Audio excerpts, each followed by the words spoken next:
আসসালামু আলাইকুম ওয়া রাহমাতুল্লাহি ওয়া বারাকাতুহু।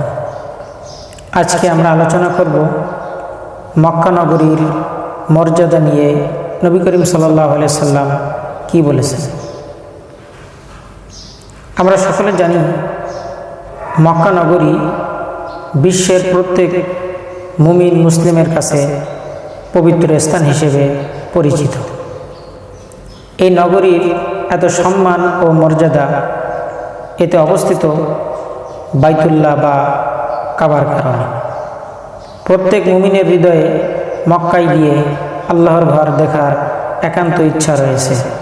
মক্কায় অবস্থিত পবিত্র মসজিদে হারাম পৃথিবীর সর্বপ্রথম নির্মিত মসজিদ। হযরত আবু যর গিফারি রাদিয়াল্লাহু তাআলা আনহু থেকে বর্ণিত, তিনি বলেন, আমি জিজ্ঞেস করলাম, হে আল্লাহর রাসূল, পৃথিবীতে সর্বপ্রথম কোন মসজিদটি নির্মাণ করা হয়েছে? তিনি বললেন, মসজিদে হারাম। আমি জিজ্ঞাসা করলাম, এরপর কোনটি? তিনি বললেন, মসজিদে আকসা। এটি বুখারী শরীফের 458 নম্বর হাদিস। আমরা সকলে জানি এই মসজিদে 1 রাকাত নামাজের সওয়াব 1 লক্ষ রাকাত নামাজ পড়ার সমপরিমাণ। হযরত জাবের রাদিয়াল্লাহু তাআলা আনহু হতে বর্ণিত, রাসূলুল্লাহ সাল্লাল্লাহু আলাইহি ওয়াসাল্লাম বলেন, আমার এই মসজিদ অর্থাৎ মসজিদে নববী 1 রাকাত নামাজ আদায় করা মসজিদে হারাম ব্যতীত অন্য যে কোনো মসজিদে 1000 রাকাত নামাজ আদায় করার চেয়ে উত্তম। সুবহানাল্লাহ। আর মসজিদে হারামে 1 রাকাত নামাজ আদায় করা মসজিদে নববী ব্যতীত অন্য যে কোনো মসজিদে 1,00,000 রাকাত নামাজ আদায় করার চেয়ে উত্তম। সুবহানাল্লাহ। মুসনাদ আহমদ 343 নম্বর হাদিস।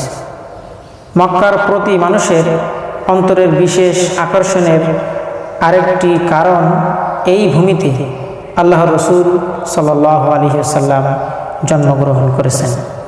তার প্রতি সবসময় রাসূলুল্লাহ সাল্লাল্লাহু আলাইহি ওয়াসাল্লামের ভালোবাসা ছিল। হযরত আব্দুল্লাহ ইবনে আদি ইবনে হামরা রাদিয়াল্লাহু তাআলা আনহু বলেন, রাসূলুল্লাহ সাল্লাল্লাহু আলাইহি ওয়াসাল্লাম যখন হাজওয়ারা নামক স্থানে ছিলেন, তখন তাকে উটের উপর সওয়ার অবস্থায় বলতে শুনেছি, ওয়াল্লাহি ইন্নাকা লাখাইরু আরদিল্লাহ ওয়া হাব্বু আরদিল্লাহি ইলাইয়া ওয়াল্লাহি লাউলা আন্নী আখরিজতা মিনকা মা খারাজতা। আল্লাহর কসম, নিশ্চয়ই তিনি আল্লাহর শ্রেষ্ঠ জমিন আর আমার কাছে সবচেয়ে প্রিয়। আল্লাহর কসম, যদি আমার কাছে তোমার বুক থেকে চলে যেতে বাধ্য না করা হতো, তাহলে আমি কখনোই যেতাম না। সুনান ইবনে মাজাহ হাদিস নম্বর 3108।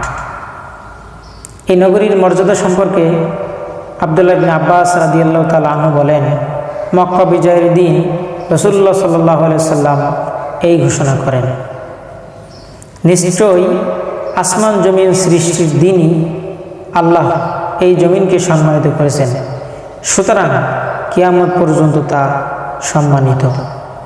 সহিহ মুসলিম হাদিস নম্বর 1353 নম্বর হাদিস।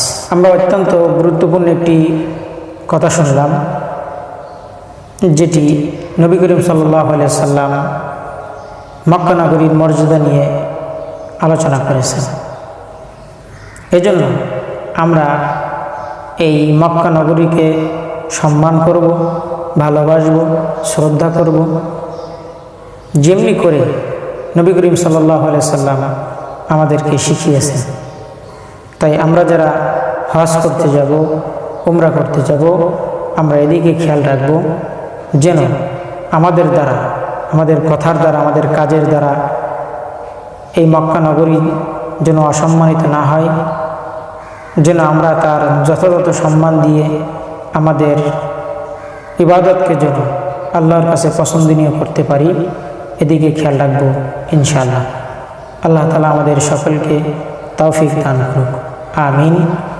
আজ এ পর্যন্তই। সকলে ভালো থাকবেন, সুস্থ থাকবেন এই কামনায়।